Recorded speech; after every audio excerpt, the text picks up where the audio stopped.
Well, this was a very primitive way to think about how the economy operates, and a very destructive one. Because what was happening in the early 1930s, actually starting in late 1929, was that demands were falling for a whole range of goods and services. And that meant that the derived demand for labor to produce those goods and services was also falling. So the normal effect of that fall in demand for labor would have been a reduction in the prevailing rate of market wages. But Hoover got together some of the leading employers in the country in November and December of 1929 in big conferences. He brought in labor unions, he brought in farm organizations, and he got these people to sign on to his plan, which was, whatever you do, do not cut wages any faster than the cost of living falls. In other words, don't cut real wages. But real wages is what you have to cut to re-equilibrate the labor market. That's the price in the labor market, is the real wage.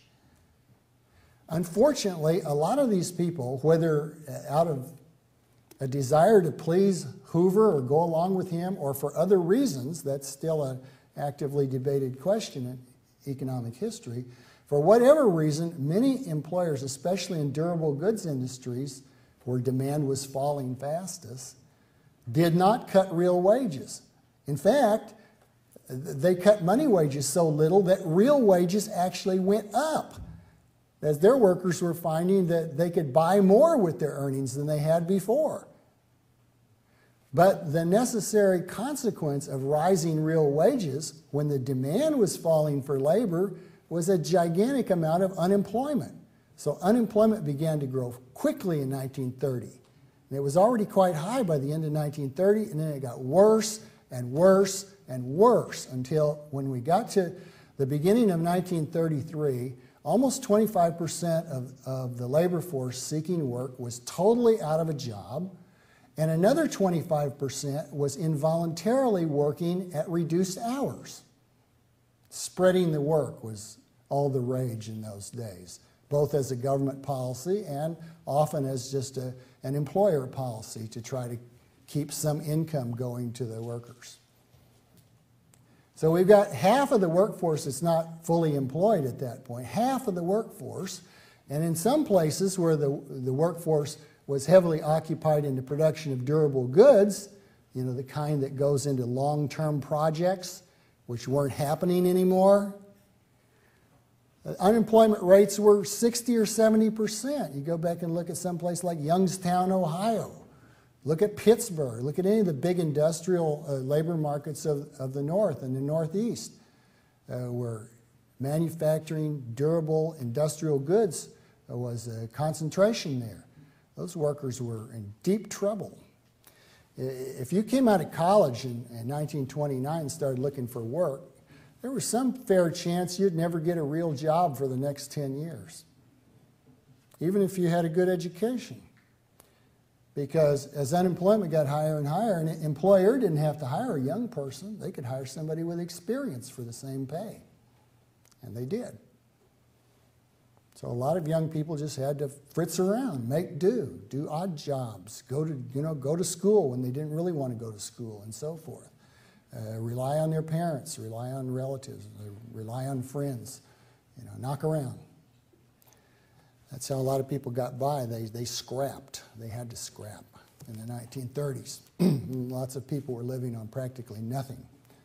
My father, who was a young man in those days, never went without work for long, but that's because he would do things like work all day cutting a cord of wood for $1.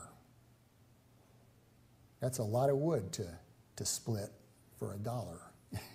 I grant you, $1 bought more in those days, but nonetheless, a lot of work for a little pay. And at one point, my family actually moved to Arizona looking for work picking cotton, or cotton farms were being developed out around the Phoenix area. Think of that. Moving from godforsaken Oklahoma to godforsaken Arizona to pick cotton. And not for much money either. But, that's what you had to do if you insisted on working. Now, as it turned out, the government made it possible for some people to get income without insisting on working because it came up with a lot of relief measures, particularly after Roosevelt took office in March 1933, that provided income to millions of people, and when you add in all their family members, to tens of millions of people at one time or another, for make-work jobs or for, sometimes they were okay jobs. It's just that who knew if they were worth anything? They were jobs selected by politicians and government bureaucrats. You have no way to know without a market whether something has value or not. So people built sidewalks and they built new post offices, and artists painted murals in those post offices, and actors put on plays paid for by the government, and it went on and on. There was just a tremendous effort to put people to work, but a great deal of it was make work.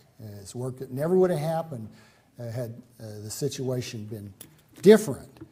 So it's hard to say what was really accomplished other than giving some people a few dollars worth of earnings.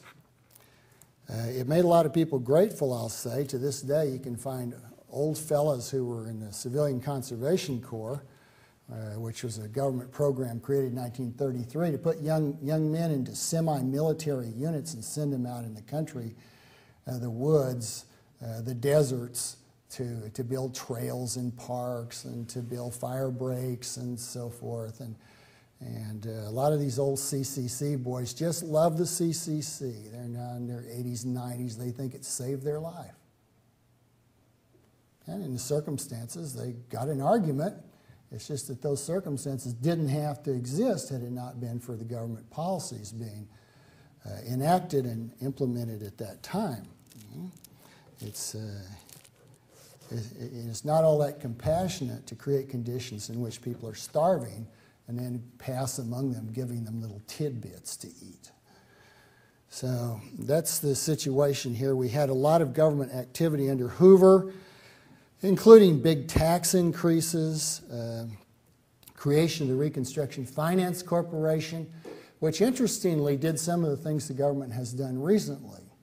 For example, in an attempt to help out banks and insurance companies and other financial firms, it purchased preferred shares, which is exactly what the U.S. government has done under the so-called TARP, the Troubled Assets Relief Plan, which was created to buy